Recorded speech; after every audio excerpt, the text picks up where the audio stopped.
Voice of سینیرا کے سننے والوں کو میرا سلام۔ آج کی کہانی ہے پشیمان۔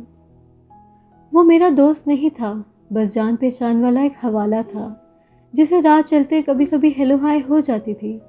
میں ایسے رشتوں سے ہمیشہ گھبراتا ہوں جو خامخواہ مہمان بن کر آپ کے سر پہ ہو جائیں۔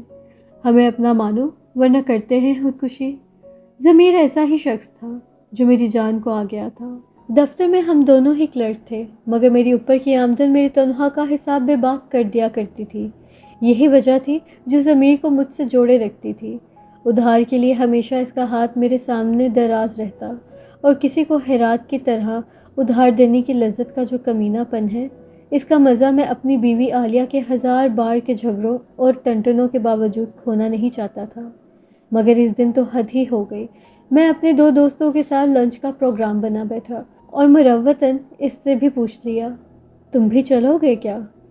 اس کی باتیں کھل گئی۔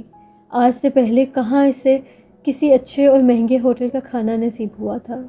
باقی 2 دوست تو اپنا خرچہ خود کرنے والے تھے، مگر مجھے پورا حق دوستی نبھانا تھا۔ وہ دونوں میری حالت پر ہنس رہے تھے اور مجھے ضمیر پر غصہ آ رہا تھا، یہاں تک کہ ہم لنچ کے لیے کاشف کی گاڑی پر ہوٹل پہنچے۔ گاڑی کی رفتار دھیمی ہوتی ہی تھی کہ ضمیر کے وجود نے بدن تولنا شروع کیا۔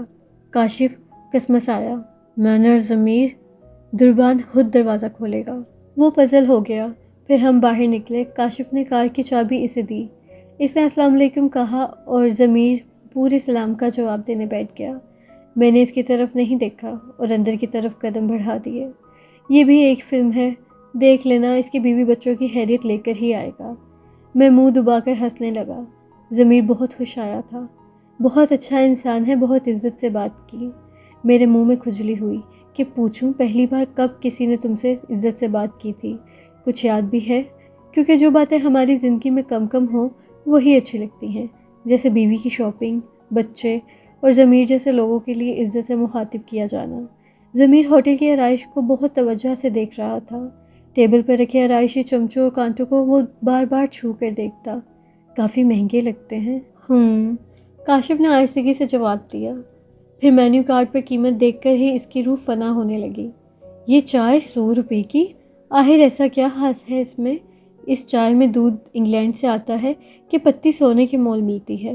آج کل تو چینی سونے کے مول مل رہی ہے ویسے۔ کاشف نے جان بوجھ کر اس کی روغے غربت کے ساتھ چھیڑ چھاڑ کی اور وہ موجودہ حالات اور حکمرانوں پر پیپر پڑھنے لگا۔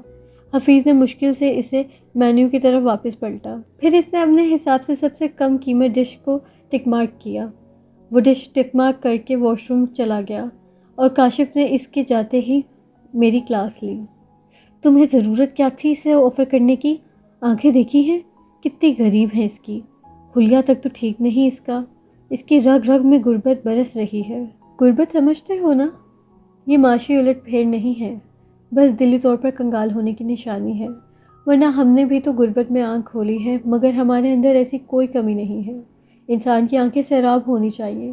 یہ کیا غربت بندے کی آنکھوں سے جھانکتی ٹپکتی نظر آئے؟ میں نے جوتے کی ٹوس سے کاشف کو اشارہ دیا تھا کیونکہ وہ اس کی پشت کی طرف سے واپس آ رہا تھا۔ کھانا دوستانہ ماحول میں کھایا گیا تھا، مگر اس نے تھوڑا کھا کر ہاتھ کھینچ لیا۔ کیوں؟ کیا ہوا؟ تمہیں کھانا پسند نہیں آیا؟ نہیں، کھانا بہت اچھا ہے، اس لیے میں نے سوچا جمیلہ اور بچوں کے لیے ساتھ لیتا جاؤں۔ کاشف نے مجھے گھور کے دیکھا، مگر میں جب تک بات سنبھالتا وہ کھانے کو پیک کروانے کا آرڈر دے چکا تھا۔ کاشف بلبلایا ہوا تھا۔ بہت گری ہوئی حرکت، بہت ہی گری ہوئی حرکت کی ہے اس نے۔ پورا کا پورا غربت کا اشتہار ہے چلتا پھرتا۔ آئندہ کبھی تو نے اس سے ایسی کوئی آفر کی نا تو ہم دونوں تیرا گلا گھونٹ دیں گے۔ میں نے بمشکل انہیں ٹھنڈا کیا تھا۔ ہم ہوٹل سے باہر آئے تھے کہ گاڑی میں بیٹھتے بیٹھتے گداگر بچے نے شیشہ نوک کیا تھا۔ 2 دن سے کچھ نہیں کھایا، اللہ کے نام پر کچھ دے دو صاحب۔ ضمیر کے چہرے پر وہی ازلی غربت چھانے لگی۔ اس کی شکل دیکھ کر ہنسی آنے لگی۔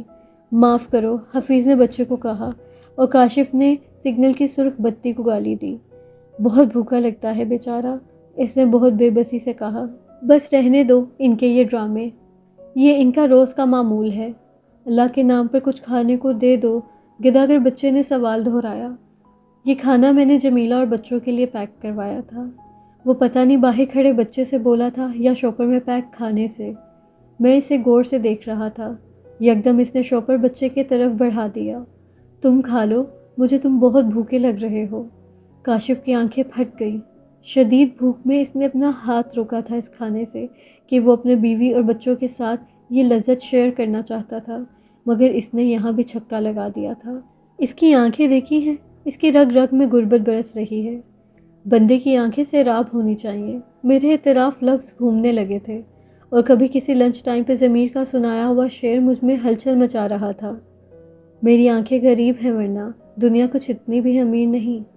اور واقعی آج وہ غریب دنیا سے امیر ہو گیا تھا۔ آج تک ہم نے جو کھایا تھا وہ ضائع کیا تھا، لیکن آج کا رزق شاید ہمارے اعمال میں کوئی نیکی بن جائے، کوئی پر اثر نیکی جو سارے گناہوں کو ڈھانپ لیتی ہے۔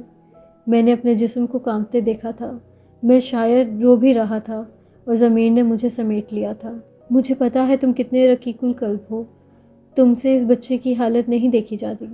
ہاں، میرے حلق سے پھنسی پھنسی آواز نکلی اور میرا ریا اور منافقت سے بھرا دل مجھ پر ہنسنے لگا۔ طنز سے، حسرت سے میں نے سر جھکا لیا اور یہ طے تھا میں اب زندگی بھر ضمیر کے سامنے سر اٹھا کر نہیں چل سکتا تھا، مگر مجھے اس پر پچھتاوا نہیں تھا، ایک گمان تھا۔ کیا پتا اس پشیمانی سے میرے گناہ مٹ جائیں، یہ پشیمانی کوئی نیکی بن جائے، کوئی پر اثر نیکی جو میرے سارے گناہوں کو ڈھانپ لے۔ اور میرا اللہ تو واقعی بے حد معاف کرنے والا ہے، نہایت رحم کرنے والا ہے۔